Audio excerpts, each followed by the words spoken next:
Hello नमस्कार दोस्तों, welcome to my YouTube channel exam Adhyayan. Dainik जागरण का एडिटोरियल पढ़ रहे हैं। विकसित गणतंत्र। गणतंत्र दिवस की पूर्व संध्या पर राष्ट्रपति द्रौपदी मुर्मू ने अनेक स्वतंत्रता सेनानियों को स्मरण करते हुए जिस तरह यह कहा कि सभी भारतवासी जीवंत गणतंत्र को शक्तिशाली बना रहे हैं, उसका सीधा संदेश यही है कि देश की प्रगति में हर किसी का योगदान होता है। यह उनके संबोधन से तब स्पष्ट हुआ जब उन्होंने सेनाओं के साथ अर्धसैनिक बलों एवं पुलिस के जवानों से लेकर स्वास्थ्य कर्मियों, शिक्षकों, वैज्ञानिकों, इंजीनियरों समेत किसानों, सफाई मित्रों आदि का उल्लेख किया। निश्चित रूप से किसी देश के विकास में उसके सभी नागरिकों का योगदान आवश्यक ही नहीं, अनिवार्य है। भारत ने गणतंत्र के रूप में पिछले 76 वर्षों में जो भी प्रगति की है, उसके लिए सभी को गर्व होना चाहिए। यह एक तथ्य है कि तमाम समस्याओं और चुनौतियों के बावजूद भारत ने एक ओर जहां स्वयं को एक सफल गणतंत्र सिद्ध किया है, वहीं दूसरी ओर विश्व के प्रमुख राष्ट्र के रूप में भी उभारा है। आज अंतर्राष्ट्रीय समुदाय में भारत की स्थिति कहीं अधिक सुदृढ़ है। इसी सुदृढ़ता के कारण 2047 तक देश को विकसित राष्ट्र बनाने का स्वप्न देखा जा रहा है। इस स्वप्न को आकार साकार करने के लिए संकल्पित होने का यह सही समय है। यह संतोष का विषय तो है कि देश सही दिशा में बढ़ता हुआ दिखने के साथ विभिन्न क्षेत्रों में उल्लेखनीय उपलब्धियां भी प्राप्त कर रहा है, लेकिन इसे लेकर सजग रहने की आवश्यकता है कि विकसित भारत के लक्ष्य को पाने के लिए अभी बहुत कुछ करने की आवश्यकता है। इस आवश्यकता की पूर्ति कैसे हो सकती है, इसकी चिंता शासन प्रशासन के लोगों के साथ आम जनता को भी करनी होगी। यह स्वाभाविक है कि शासन एवं प्रशासन की ओर से देश को आगे ले जाने के लिए विभिन्न क्षेत्रों में जो कदम उठाए जा रहे हैं, उनका राष्ट्रपति ने अपने संबोधन में विस्तार से उल्लेख किया है। लेकिन इसके बाद भी यह नहीं कहा जा सकता है कि देश एकजुट होकर उस लक्ष्य को पाने के लिए संकल्प के साथ आगे बढ़ रहा है, जिसकी चर्चा प्रधानमंत्री की ओर से बार बार की जा रही है। यह देश को वास्तव में 2047 तक विकसित राष्ट्र बनना है, तो सरकारी कामकाज के तौर तरीकों में मूलभूत परिवर्तन लाना जरूरी है। यह ठीक नहीं कि जिन समस्याओं से हमें अब तक मुक्ति पा लेनी चाहिए, वो पीछा ही नहीं छोड़ रही है। या आवाज गहराई से किया जाना चाहिए कि नौकरशाही का भ्रष्टाचार, वायु एवं जल प्रदूषण में वृद्धि, शिक्षा की गुणवत्ता को लेकर उठते रहे प्रश्न और शहरी ढांचों में अपेक्षित सुधार के अभाव आदि ने हमारी प्रगति को बाधित कर रखा है। यह समझा जाना चाहिए कि इन बाधाओं को दूर करके ही विकसित देश के सपने को साकार किया जा सकता है। अगला ये एडिटोरियल है, हम भारत के लोग और हमारे दायित्व। राजनाथ सिंह, लेखक, रक्षा मंत्री हैं जो वर्तमान में। देश के प्रथम राष्ट्रपति डॉक्टर राजेंद्र प्रसाद ने 16 मई 1952 को पहली लोकसभा को संबोधित करते हुए संसद सदस्यों को उनके लोकतांत्रिक दायित्वों की गंभीरता का स्मरण कराया। उन्होंने स्पष्ट किया कि संविधान लागू होते ही राष्ट्रपति के निर्वाचन और पहले आम चुनाव के साथ स्वतंत्र भारत की लोकतांत्रिक यात्रा का प्रथम चरण पूरा हो चुका है और देश अब ऐसे दूसरे चरण में प्रवेश कर रहा है जिसमें कोई विराम नहीं होगा। वस्तुतः संविधान और लोकतंत्र की पूरी व्यवस्था के केंद्र में हम भारत के लोग हैं और उनके सामाजिक और आर्थिक उत्थान का ही ध्येय है। यह ध्येय सदैव भारत की राजनीतिक चेतना का अभिन्न अंग रहा है। प्राचीन भारत में योग क्षेम का सिद्धांत व्यक्ति के कल्याण और सुरक्षा से जुड़ा हुआ था। महात्मा गांधी के सर्वोदय के विचार के केंद्र में भी सभी का उत्थान है। पंडित दीनदयाल उपाध्याय का एकात्म मानववाद और अंत्योदय के सिद्धांत भी व्यक्ति के संपूर्ण विकास और वंचित वर्गों के उत्थान पर केंद्रित है। विकास के केंद्र में नागरिकों को रखने की यह परंपरा वर्तमान में प्रधानमंत्री नरेंद्र मोदी की नीति सबका साथ सबका विकास में भी निहित है। 2014 में प्रधानमंत्री मोदी के नेतृत्व में जनता केंद्रित शासन व्यवस्था का यह सोच सरकार की नीतियों और कार्यों में स्पष्ट दिखता है। इसे संवैधानिक उद्देश्यों की पूर्ति को गति और शक्ति मिली है। संविधान में उल्लिखित नीति निदेशक तत्वों के अंतर्गत राज्य पर श्रमिकों के लिए मानवीय और न्यायपूर्ण परिस्थितियां सुनिश्चित करने का दायित्व है। इस दिशा में केंद्र सरकार ने हाल ही में 29 कानूनों को 4 श्रम संहिताओं में पिरोया है। यह श्रमिकों के लिए बेहतर आर्थिक और सामाजिक सुरक्षा प्रदान करने की दिशा में एक बड़ा कदम है। संविधान राज्य को निर्देश देता है कि वह आर्थिक असमानता को कम करने के लिए निरंतर प्रयासरत रहे। इस उद्देश्य की पूर्ति तभी संभव है जब समाज की प्रत्येक वर्ग को शिक्षा और रोजगार के समान अवसर उपलब्ध हो।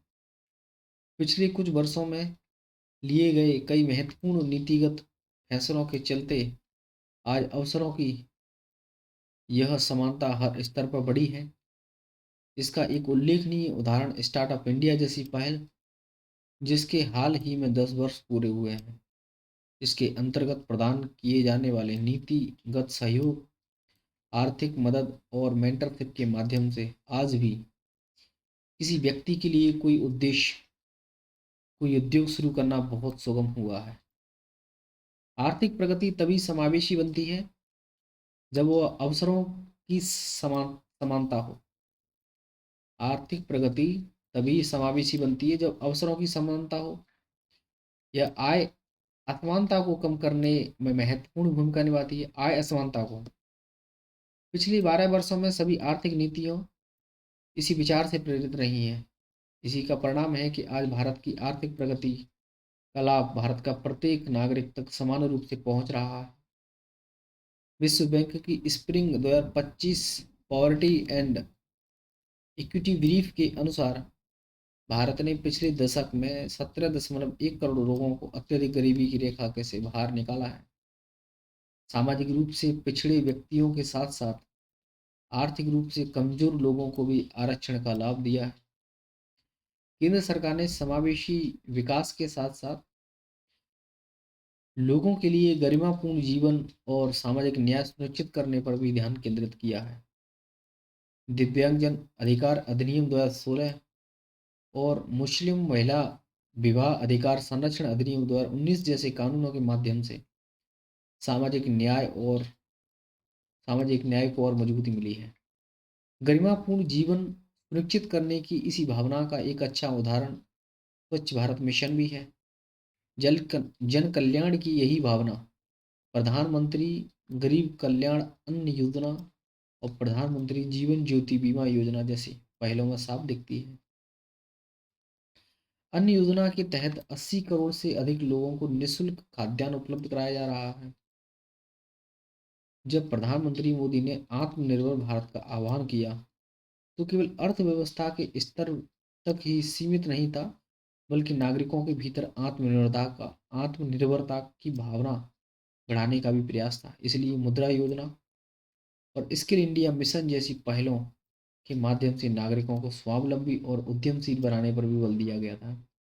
इन योजनाओं के केंद्र में आत्मनिर्भर नागरिक बनाना है, जो आत्मनिर्भर भारत का आधार भी बन रहे हैं। इसी क्रम में आयुष्मान भारत एक महत्वपूर्ण पहल साबित हुई। इससे आर्थिक रूप से कमजोर वर्ग को बहुत लाभ हुआ, जो संसाधनों के अभाव में अच्छी स्वास्थ्य सेवा से वंचित थे। इसी तरह जन धन योजना ने बड़ी संख्या में नागरिकों और औपचारिक बैंकिंग प्रणाली से जोड़कर वित्तीय सुरक्षा प्रदान की। नारी शक्ति बंधन अधिनियम के माध्यम से लोकसभा और राज्य की विधानसभाओं में महिलाओं के लिए 33% आरक्षण का प्रावधान किया गया। इस अधिनियम में लोकतंत्र के 3 सिद्धांत सशक्त अभिव्यक्ति पाते हैं, क्योंकि विधायी संस्थाओं में महिलाओं का प्रतिनिधित्व बढ़ने से संप्रभुता का सामाजिक आधार तो बढ़ेगा ही, नीति निर्माण भी ज़्यादा समावेशी होगा। लोकतांत्रिक सिद्धांतों के मूल में समाहित जन कल्याण एक सतत दायित्व है जिसे हर पीढ़ी को अपने समय में निभाना पड़ता है। गणतंत्रा गणतांत्रिक व्यवस्था की मजबूती सिर्फ इस बात पर निर्भर नहीं है कि उसकी संस्थाएं कितनी मजबूत हैं और दीर्घजीवी हैं, इस बात पर भी निर्भर करती है कि शासन व्यवस्था जनता के जीवन में कैसा बदलाव लाती है। हमें यह स्मरण रखना है कि भारतीय गणतंत्र की यात्रा सतत जारी रहना चाहिए। हमारी जिम्मेदारी बनती है और 70वां गणतंत्र दिवस सिर्फ इस दायित्व को स्मरण करने का अवसर नहीं है, बल्कि उससे आगे बढ़कर यह संकल्प लेने का है कि हम भारत के लोग अपने लोकतांत्रिक गणतांत्रिक मूल्यों को और अधिक गहराई से आत्मसात करें, उन्हें आचरण में उतारें और सुनिश्चित करें कि शासन की हर दिशा और हर निर्णय के केंद्र में जनता और उसका कल्याण ही सर्वोपरि रहे। यूजीसी के नए नियम, ये भी बहुत करंट में बना हुआ है। जो यूजीसी के नियम आए हैं उसके तहत इससे बड़ी विडंबना और कोई नहीं कि उच्च संस्थानों में भेदभाव रोकने के लिए विश्वविद्यालय अनुदान आयोग यानी यूजीसी की ओर से लागू किए गए नए नियम इस कारण निशाने पर हैं कि वे बदले की कार्रवाई का जरिया बन सकते हैं। इसकी बड़ी वजह नए नियमों में भेदभाव को स्पष्ट रूप से परिभाषित नहीं किया गया। झूठी शिकायतें करने वालों के खिलाफ किसी तरह की कार्रवाई न करने का भी प्रावधान भी कार्रवाई न करने का भी प्रावधान भी है, क्योंकि इन नियमों को लेकर हो रहे विरोध का दायरा बढ़ता जा रहा है और विरोध करने वालों में सत्तारूढ़ भाजपा के नेता भी हैं। इसलिए केंद्रीय शिक्षा मंत्रालय ने इन पर नए सिरे से विचार विमर्श शुरू कर दिया है। इसी के साथ ही इस पर राजनीति भी शुरू हो गई है और इसके तहत यूजीसी के नए नियमों को सामान्य बनाम अन्य रूप में रेखांकित करने की कोशिश की जा रही है। इस क्रम में कुछ भ्रम भी फैलाए जा रहे हैं। यूजीसी के नए नियमों के अनुसार सभी शिक्षा संस्थानों को समानता अवसर केंद्र बनाने होंगे, जिसमें एससी एसटी के साथ ओबीसी वर्ग के छात्र, कर्मचारी और शिक्षक भी अपने खिलाफ जातिगत आधार पर हो रहे भेदभाव की शिकायत कर सकते हैं। पहले के नियमों में केवल एससी एसटी वर्ग के छात्र ही शामिल थे। यूजीसी के नए नियमों के तहत नस्ल नस्ल, पंथ, क्षेत्र और लिंग, दिव्यांगता आदि के आधार पर भी किए जाने वाले भेदभाव के खिलाफ शिकायत की जा सकती है। विरोधियों का तर्क है कि इन आधारों पर तो किसी भी वर्ग के छात्र, कर्मचारी और शिक्षक के खिलाफ भेदभाव हो सकता है। क्योंकि यह तर्क निराधार नहीं है, इसलिए यह स्पष्ट करना आवश्यक है कि नए नियम केवल एससी एसटी ओबीसी वर्गों के लिए ही नहीं है। आखिर नए नियमों में यह प्रावधान शामिल करने में क्या कठिनाई है कि किसी भी वर्ग का छात्र, कर्मचारी और शिक्षक अपने खिलाफ भेदभाव की शिकायत कर सकता है। ऐसे किसी प्रावधान के न होने से ध्वनित हो रहा है कि भेदभाव तो केवल सामान्य वर्ग के लोग ही करते हैं। क्या इस धारणा को सही कहा जा सकता है? यूजीसी के नए नियम को लेकर यह भ्रम दूर किया जाए तो समानता अवसर केंद्रों के सदस्य केवल आरक्षित वर्ग के लोग ही होंगे। इसके इस सब के साथ ही सबसे अधिक आवश्यक है कि नए नियमों में झूठी शिकायत करने वालों को हतोत्साहित या फिर आवश्यक हो तो दंडित करने के उपाय भी किए जाएं, ताकि इससे शिकायत न की जा सके, इसकी अनदेखी न की जाए कि ऐसे कई कानून हैं जिनका दुरुपयोग बढ़ता जा रहा है। इनमें एस टी उत्पीड़न के साथ दहेज, यौन हिंसा रोधी कानून प्रमुख हैं। यह ठीक नहीं है कि समानता का कायम करने वाले नियम समानता के ही सिद्धांत की अनदेखी करते दिखें। बिजनेस स्टैंडर्ड का अगला एडिटोरियल है गणराज्य का सफर। 2025 में भारत ने अपने संविधान को अपनाने के 75 साल का जश्न मनाया, जिसने राष्ट्र को अपने एक राष्ट्र को एक साथ आने का अवसर प्रदान किया, ताकि अब तक की यात्रा का आकलन किया जा सके और आगे आने वाली चुनौतियों पर चर्चा की जा सके। भारत जिन चुनौतियों का सामना कर रहा है, उनकी प्रकृति बीते वर्ष में काफ़ी बदल गई है, विशेष रूप से उसके बाहरी संबंधों में। वास्तव में भारत अकेला नहीं है। इस वर्ष का गणतंत्र दिवस समारोह एक तरह से बदली हुई परिस्थितियों और उनकी प्रति प्रतिक्रिया को दर्शाता है। यूरोपीय संघ के नेता एंटोनियो कोस्टा और उर्सुला वॉन डेर लेन, आज के यूरोपीय संघ के नेता कौन? एंटोनियो कोस्टा और उर्सुला वॉन डेर लेन आज के समारोह के मुख्य अतिथि होंगे, यानी अतिथि थे। और उम्मीद है कि इस सप्ताह भारत और यूरोपीय संघ मुक्त व्यापार समझौतों को अंतिम रूप भी देंगे। पिछले कई महीनों में विश्व की सबसे बड़ी शक्ति अमेरिका की नीतियों और कार्रवाइयों ने वैश्विक व्यवस्था को की नींव को चुनौती दी है। इससे न केवल यह धारणा टूट गई है कि अमेरिका युद्धोत्तर वैश्विक व्यवस्था का बचाव करेगा, जिसका वह प्रमुख वस्तुकार था, बल्कि यह स्वयं उसके लिए सबसे बड़ा जोखिम भी बन गया है। अमेरिकी राष्ट्रपति ट्रंप ने ग्रीनलैंड पर कब्जे का जुनून इसका सबसे ताज़ा उदाहरण है।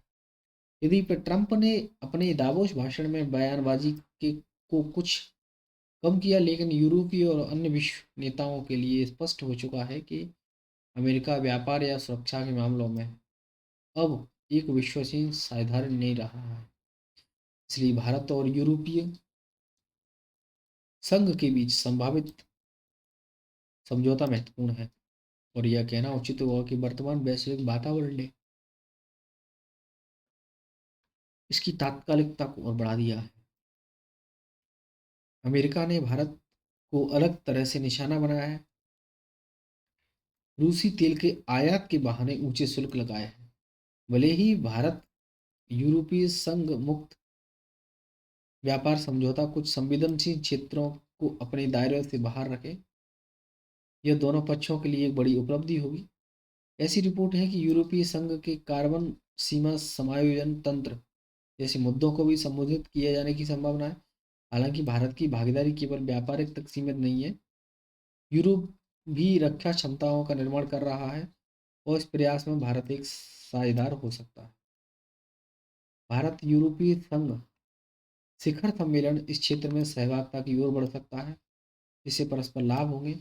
भारत का गहरा हित नियम आधारित वैश्विक व्यवस्था की रक्षा करने में उसे उन व्यवस्थाओं का हिस्सा होना चाहिए जो इस दिशा में काम करने की इच्छुक हैं।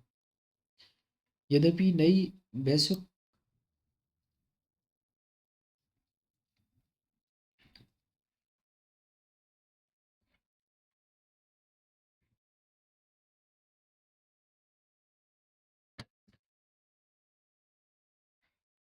यद्यपि नई वैश्विक व्यवस्था के अनुरूप ढलने के लिए भारत को विभिन्न क्षेत्रों में अपनी तैयारी को सुधारने की आवश्यकता होगी। एक गणराज्य के रूप में अपनाई गहराई अप, गणराज्य के रूप में अपनी गहराई और विविधता का लाभ उठाना होगा। देश को अपनी प्राथमिकता पर पुनर्विचार करना होगा और आर्थिक और सामाजिक परिणामों में सुधार के लिए समायोजन करना होगा। यह 1947 तक विकसित देश बनने की संभावना को भी 2047 तक, गलत लिखा है इसमें, विकसित देश बनने की संभावना को बढ़ाएगा। भारत को भी विकास के सभी पहलुओं में सुधार करने की आवश्यकता है। इसका अर्थ यह नहीं कि चीज़ें बेहतर नहीं हो रही हैं, बल्कि यह है कि गति को उल्लेखनीय रूप से तेज करने की आवश्यकता है। उदाहरण के लिए भारत ने पिछले कुछ वर्षों में भौतिक और डिजिटल अधोसंरचना के निर्माण में अत्यंत अच्छा प्रदर्शन किया है, जिससे उत्पादकता क्षमता में सुधार हुआ है। सरकार भी विनियमन हटाने पर काम कर रही है। यदि इसे सही ढंग से किया जाए तो आने वाले वर्षों में विकास का सबसे बड़ा प्रेरक बन सकता है। कुल मिलाकर इस बात पर बहुत कम बहस है कि भारत क्या चाहता है और उसे क्या करना चाहिए। वास्तविक मुद्दा यह है कि वह आगे कैसे बढ़ता है, और प्रतिकूल वैश्विक वातावरण में भारत को शीघ्र ही की राह खोजनी होगी। अगला ही जनसत्ता का एडिटोरियल है, सहयोग की राह। बदलते दौर में भू राजनीतिक उथल पुथल के बीच भारत अपनी आर्थिक और रणनीतिक साझेदारी पर बढ़ाने के लिए विभिन्न देशों के साथ मुक्त व्यापार समझौते करने की राह पर आगे बढ़ रहा है। इसी क्रम में भारत और यूरोपीय संघ के बीच ऐतिहासिक समझौता का जो हुआ है, जिसकी घोषणा द्विपक्षीय शिखर सम्मेलन में किए जाने की संभावना, जिसके तहत रक्षा क्षेत्र और समुद्री सुरक्षा और आतंक के खिलाफ साझा मोर्चेबंदी, भारतीय और यूरोपीय नागरिकों की आसान आवाजाही, वस्त्र उद्योग एवं प्रौद्योगिकी जैसे क्षेत्रों में सहयोग के नए द्वार खुलने की बात है। यह समझौता इसलिए भी अहम होगा और माना जा रहा है कि अमेरिका की शुल्क नीति के प्रभाव से निपटने के लिए भारत और यूरोपीय देशों के बीच साझा और व्यापक दृष्टिकोण विकसित होगा। अनुमान है कि इस समझौते से 2 अरब लोगों को एक ऐसा बाजार बनेगा जो वैश्विक सकल घरेलू उत्पाद का लगभग एक चौथाई हिस्सा। इससे न केवल भारत के निर्यात को गति मिलेगी, बल्कि वहाँ के पेशेवरों के लिए यूरोपीय देशों में रोजगार पाने का भी रास्ता भी सुगम हो जाएगा। इसमें कोई दो राय नहीं है कि अमेरिका की ओर से भारत पर 50% शुल्क लगाए जाने के बाद देश का निर्यात कारोबार प्रभावित हुआ है। नतीजतन नतीजतन भारत अपने उत्पादों के लिए दुनिया के विभिन्न देशों में वैकल्पिक बाजार तलाशने के हर संभव प्रयास में जुटा है। हाल ही में भारत ने न्यूजीलैंड के साथ मुक्त व्यापार समझौते और व्यापक आर्थिक साझेदारी समझौते को भी अंतिम रूप दिया है। इससे पहले ब्रिटेन और ओमान के साथ व्यापार समझौता भी किया है। यूरोपीय संघ के साथ भारत ने मुक्त व्यापार समझौते के लिए बातचीत पहली बार 2007 में शुरू की थी, लेकिन कुछ मसलों पर आपसी सहमति न बनने के कारण 2013 में बातचीत स्थगित कर दी गई थी। जून 2022 में बातों को फिर से बढ़ाया गया, जो निर्णायक रही, और अंतर्राष्ट्रीय व्यापार से जुड़े जानकारों का मानना है कि वो ऐतिहासिक मुक्त व्यापार समझौता कई क्षेत्रों में द्विपक्षीय संबंधों को और मजबूत करने में गुणात्मक बदलाव लाएगा। माना जा रहा है कि शिखर सम्मेलन में मुक्त व्यापार समझौते को मंजूरी देने के अलावा दोनों पक्षों की रक्षा ढांचागत समझौता और एक रणनीतिक एजेंडा भी प्रस्तुत करेंगे। गौरतलब है कि भारत और यूरोपीय संघ 2005 और 2004 से रणनीतिक साझेदार रहे हैं, और प्रस्तावित सुरक्षा और रक्षा साझेदार दोनों पक्षों के बीच सहयोग और गहरा करने में सहायक होगी। इससे रक्षा क्षेत्र में आपसी तालमेल बढ़ेगा और भारतीय कंपनियों के लिए यूरोपीय संघ के सेफ यानी सिक्योरिटी एक्शन फॉर यूरोप कार्यक्रम में भागीदारी के रास्ते भी खुलेंगे। विभिन्न क्षेत्रों में व्यापक समझौतों से देश के निर्यात को भी प्रोत्साहन मिलने की उम्मीद है। यूरोपीय संघ दुनिया का सबसे बड़ा परिधान बाजार है, और वर्तमान में भारत इस क्षेत्र में $4.5 अरब से भी अधिक मूल्यों के परिधान का निर्यात करता है। वित्त वर्ष 2024-25 में यूरोपीय संघ के साथ भारत का कुल वस्तु व्यापार लगभग 136 अरब अमेरिकी डॉलर था, जिसमें नियत की हिस्सेदारी करीब 76 अरब अमेरिकी डॉलर थी। अब बहुप्रतीक्षित मुक्त व्यापार समझौते पर मोहर लगने से निश्चित रूप से द्विपक्षीय व्यापार को एक नई दिशा मिलेगी और भारत के निर्यात कारोबार पर अमेरिकी शुल्क के प्रभाव को कम करने में भी काफ़ी मदद मिलेगी। वही अगला एडिटोरियल है, गणतंत्र की गरिमा। हिंदुस्तान.com का संपादकीय देखते हैं। देश आज अपना स्वतंत्रता 77 गणतंत्र दिवस मना रहा है। इस अवसर पर अपने गौरवशाली अतीत के स्मरण का और स्वतंत्रता सेनानियों और संविधान रचयिता पूर्वजों के प्रति श्रद्धा जताने और उन सभी कर्मयोगियों का आभार जताने का, जिन्होंने 76 वर्षों में भारतीय गणतंत्र को गणराज्य को दुनिया की पहली कतार में पहुंचाने का अपना योगदान दिया है। यह सफ़र आसान नहीं रहा है, एक गणतंत्र के रूप में हमने जब अपना पहला कदम बढ़ाया था, तब देश की आबादी 36 करोड़ थी। आज यह 140 करोड़ से ऊपर है। तब सदियों के शोषण और दमन से मुक्त हुए देश ने लगभग शून्य से शुरुआत की थी। हमारे कर्णधारों के सामने 36 करोड़ लोगों को 2 वक्त भर पेट भोजन मुहैया कराने की भी गंभीर चुनौती थी। देश बंगाल के दुर्भिक्ष को भूला नहीं था, इसलिए सरकार ने अनाज के मामले में देश को आत्मनिर्भर बनाने का संकल्प लिया। भाखड़ा नंगल बांध जैसी कोशिशें शुरू की। हमारे कर्मयोगी किसानों ने पहली पंचवर्षीय योजना से अनथक परिश्रम कर अगले कुछ दशकों में यह सफलता अर्जित कर ली। आज देश न सिर्फ 80 करोड़ लोगों को मुफ्त अनाज बांटने की स्थिति में, बल्कि कई देशों को भी अनाज मुहैया करा रहा है। भारतीय गणतंत्र की स्थापना के साथ राजनीतिक सत्ता सीधे जनता के हाथों में आ गई थी। तब से आज तक 18 बार जनता ने अपनी लोकप्रिय भारत की सरकार चुनी है। मगर यह सवाल आज अपनी जगह कायम है कि हमारे संविधान निर्माता ने शासकों और नागरिकों से जो अपेक्षाएं की थी, क्या हम उन पर खरे उतरे हैं? निसंदेह हम अपनी राजनीतिक स्थिरता, सत्ता के सफल हस्तांतरण, गरीबी उन्मूलन की दिशा में मिली सफलता पर गर्व कर सकते हैं। शिक्षा और स्वास्थ्य के क्षेत्र में हुई तरक्की पर भी कमोबेश संतोष जता सकते हैं। मगर हमारे संविधान निर्माताओं ने सबके लिए समान अवसर का जो सपना देखा था, उस दिशा में अभी मंजिल दूर दिखती है। शिक्षा के प्रसार के साथ साथ धर्म जाति के संकीर्ण दायरों की टूटने और एक समता मूलक समाज के निर्माण का जो सपना देखा था, आज 80% अक्षर हो चुका है। भारत इसकी ठोस अस्वीकृति नहीं दे रहा है। धर्म और जाति की गुलबंदियां ज़्यादा मजबूत होती दिखती हैं। हमारे गणतंत्र की कामयाबी में इसकी संस्थाओं की महत्वपूर्ण भूमिका है। स्वतंत्र न्यायपालिका, स्वायत्त निर्वाचन आयोग, जिम्मेदार विधायिका और आकाश धर्मा शिक्षा केंद्र दुनिया में भारतीय गणराज्य की कीर्ति के आधार स्तंभ रहे। इसलिए जब भी विधायिका ने अपनी सीमाओं का अतिक्रमण किया है, तो न्यायपालिका ने उसे संविधान दिखाकर अपने कदम पीछे खींचने को बाध्य किया है। जब न्यायपालिका की तरफ से ऐसी कोई सक्रियता दिखी, तो विधायिका ने उसे आईना दिखाने का भी काम किया है।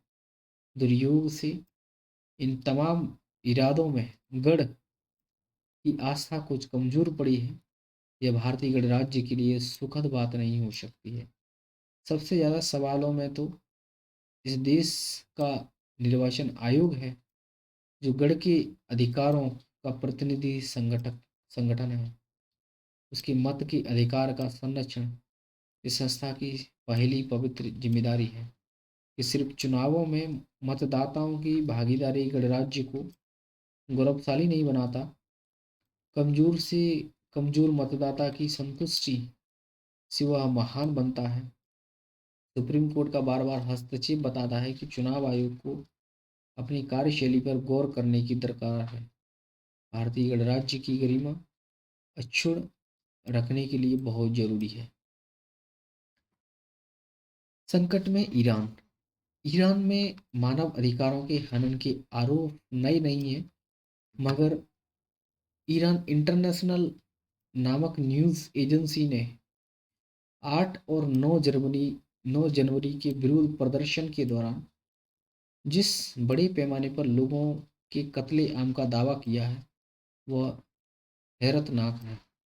इस एजेंसी का कहना है कि इन 2 दिन के अंदर ही वहाँ 36,500 से अधिक लोग सरकारी दमन में मारे गए। हालांकि ईरान के खिलाफ पश्चिमी मीडिया में दुष्प्रचार की मुहिम पुरानी है, लेकिन खुद तेहरान ने उन प्रदर्शनों के दौरान यह आरोप लगाया था कि बड़ी संख्या में बाहरी लोगों ने घुसपैठ की और मासूम लोगों को कत्लेआम किया। इससे इस अंदेशे को बल मिलता है कि 36,500 की संख्या अतिरंजित भले हो, मगर वहाँ बर्बरता से विरोध को दबाया जा रहा है।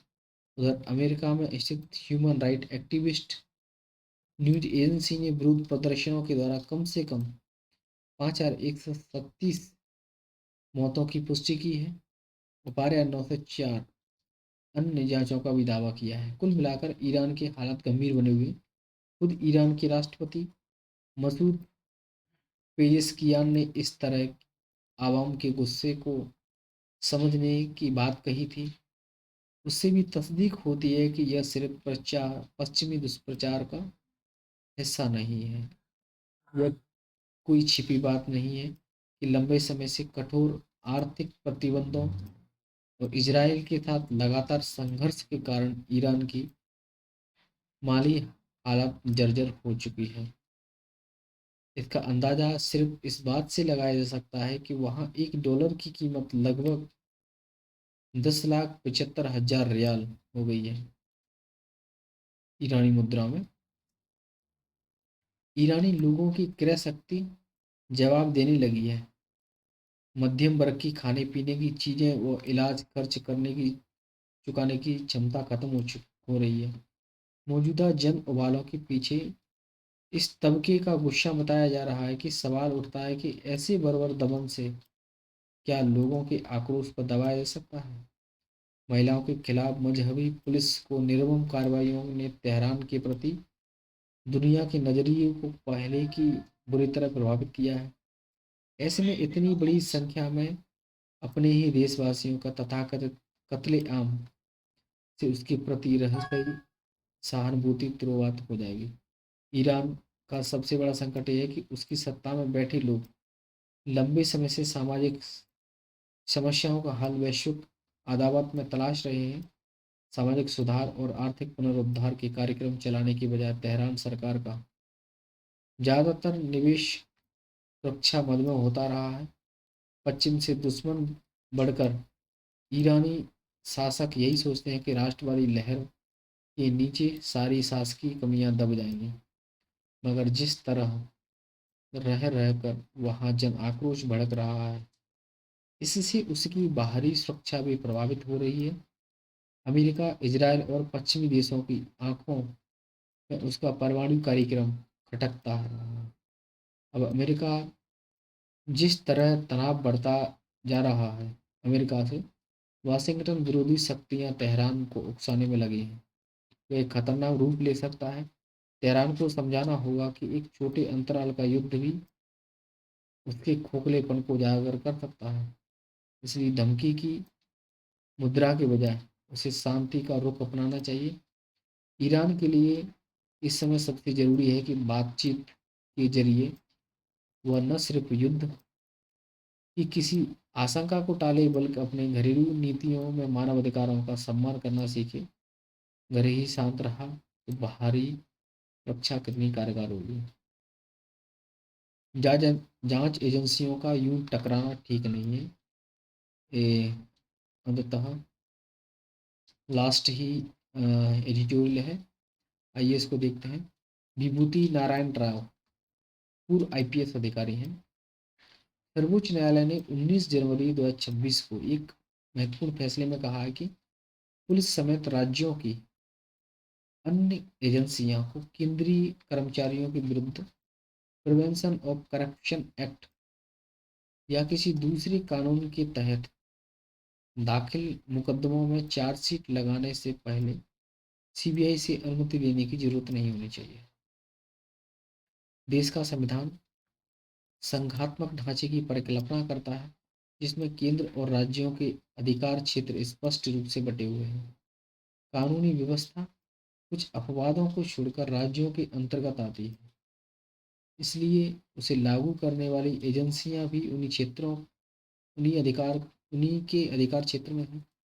1967 तक जब आमतौर से केंद्र और राज्यों में एक ही दल की सरकार होती थी, इस व्यवस्था में कोई बड़ी समस्या नहीं आई। अब अब जब एक दर्जन से अधिक राजनीतिक दल केंद्र और राज्य में मिली जुली और अकेले दम पर जो सरकार चला रही है, तब बार बार ऐसी स्थितियां उत्पन्न होती हैं कि सर्वोच्च न्यायालय को हस्तक्षेप करना पड़ रहा है। यह समझना दिलचस्प हुआ कि ऐसी स्थिति क्यों पैदा हुई है। इसके लिए हमें केंद्रीय जांच ब्यूरो सीबीआई के इतिहास को खंगालना पड़ेगा। सीबीआई के पूर्वज दिल्ली स्पेशल पुलिस एस्टाब्लिशमेंट की स्थापना 1946 में एक विशेष कानून के तहत हुई थी। इसका मुख्य उद्देश्य दूसरे विश्व युद्ध के दौरान ठेकों और आपूर्ति में बड़े पैमाने पर हुए घोटालों की जांच करना था। इसकी जांच के दायरे मुख्य रूप से केंद्र सरकार और केंद्र शासित इलाकों के सरकारी कर्मचारी आते थे। तो आज़ादी के बाद भारत राज्य की अभूतपूर्व आर्थिक गतिविधियां शुरू हुई। बड़े पैमाने पर भारतीय मशीनरी का विस्तार हुआ। पंचवर्षीय योजनाओं के जरिए सार्वजनिक क्षेत्र में विशाल निवेश हुए और साथ ही अरबी अरबों रुपए सरकारी खरीद फरोख्त में खर्च किए जाने लगे। इनके अलावा सड़क, रेलवे, हवाई अड्डों, बंदरगाह और इस्तेमाल में आने वाली विभिन्न इमारतों जैसे आधारभूत संरचना का बड़े पैमाने पर निर्माण शुरू हो गया था। यह सारा विकास अपने साथ ऐसा अभिशाप लेकर आया जिसकी शुरू में कल्पना नहीं की जा सकती थी। यह था भ्रष्टाचार का वह जिन्न जो एक बार बोतल से बाहर निकला तो फिर उसे वापस बोतल में बंद कर पाना किसी सरकार के लिए संभव नहीं हो सका। मुद्रा कांड 1957-58 आजादी के बाद पहला बड़ा वित्तीय घोटाला था। कौन सा? मुद्रा कांड, जिसमें सार्वजनिक क्षेत्र की कंपनी जीवन बीमा निगम लिप्त, जिसके चलते तत्कालीन वित्त मंत्री टीटी कृष्णमाचारी को इस्तीफा देना पड़ा था। इसके बाद तो लगातार बड़े घोटाले सामने आते रहे। प्रभावशील लोगों की उसमें संदिग्ध लिप्तता होती रही। सार्वजनिक क्षेत्र में भ्रष्टाचार की बढ़ती प्रवृत्ति से लड़ने के लिए 1963 में सीबीआई की स्थापना हुई। इसके गठन के लिए Delhi special police establishment act को ही आधार बनाया गया। जल्द ही इस संगठन ने अपनी विश्वसनीयता कायम कर ली और आमतौर पर सामान्य जन और अदालतें राज्य पुलिस बलों से हटाकर सीबीआई से जांच कराने का आदेश देने लगे। क्योंकि कानून व्यवस्था राज्य के अधिकार क्षेत्र में है, अतः कानूनन यह जरूरी था कि किसी राज्य के दायित्व वाले मसलों में विवेचना करने से पहले सीबीआई राज्य सरकार की इजाज़त ले। शुरू में समस्या नहीं आई। अधिकांश राज्यों ने एकमुश्त मंजूरी दे रखी थी। दिक्कत तब आनी शुरू हुई जब अलग अलग दलों की सरकारें केंद्र में आईं और सीबीआई के दुरुपयोग के आरोप लगने शुरू हो गए। तो सर्वोच्च न्यायालय को भी उसे तोता कहना पड़ा। इस बीच कई राज्यों ने अपनी मंजूरी वापस ले ली, अर्थात सीबीआई को जांच शुरू करने से पहले संबंधित राज्य को से अनुमति लेनी पड़ती और इसे हासिल करना उत्तरोत्तर मुश्किल होता गया। इस स्थिति से उबरने के लिए केंद्र ने डीआरआई, ईडी और एनआईए जैसी दूसरी अनुसंधान एजेंसियों का उपयोग शुरू कर दिया। इन संगठनों को किसी जांच के लिए संबंधित राज्य सरकारों से पूर्व अनुमति की वैधानिकता की आवश्यकता नहीं। एनआईओ को तो उसका एक्ट ऐसे अधिकार भी देता है कि वे किसी मामले को राष्ट्रीय सुरक्षा से जुड़ा मसला बताकर उसकी तफ्तीश राज्य पुलिस से अपने हाथों में ले सकती है। इन एजेंसियों के दुरुपयोग की भी शिकायतें खूब मिलने लगी। प्राय देखा गया कि हर चुनाव के पहले ये सक्रिय हो जाते हैं। वो अदालतों और मीडिया में उनके खिलाफ शिकायतें भी की बाढ़ आ जाती है। इसी परिप्रेक्ष्य में सर्वोच्च न्यायालय ने हालिया फैसले को देखना पड़ेगा। पिछले दिनों पश्चिमी बंगाल और झारखंड समेत कई प्रदेशों ने केंद्रीय एजेंसियों से जुड़े अधिकारियों के खिलाफ कुछ मुकदमे कायम किए, जो मुख्य रूप से इन प्रदेशों के राजनेता या नौकरशाहों से संबंधित विवेचनाओं में शिकायतकर्ता या गवाहों कि मानव अधिकारों के उल्लंघन से संबंधित हैं। पहले भी केंद्रीय एजेंसियां के छापों के दौरान राज्य पुलिस के द्वारा उन्हें सुरक्षा प्रदान करने की आनाकानी की गई, और तो और उनके द्वारा मदद की गुहार लगाने और पर भी उपेक्षात्मक रवैया अपनाया गया। किसी ताकतवर नेता या नौकरशाह के परिसर पर छापे के दौरान जिस तरह पुलिस के अपने हित में दुरुपयोग की प्रवृत्तियां बढ़ी हैं, उसमें पूरी आशंका है कि आने वाले दिनों में राज्य और केंद्र की एजेंसियों के बीच टकराव बढ़ेगा।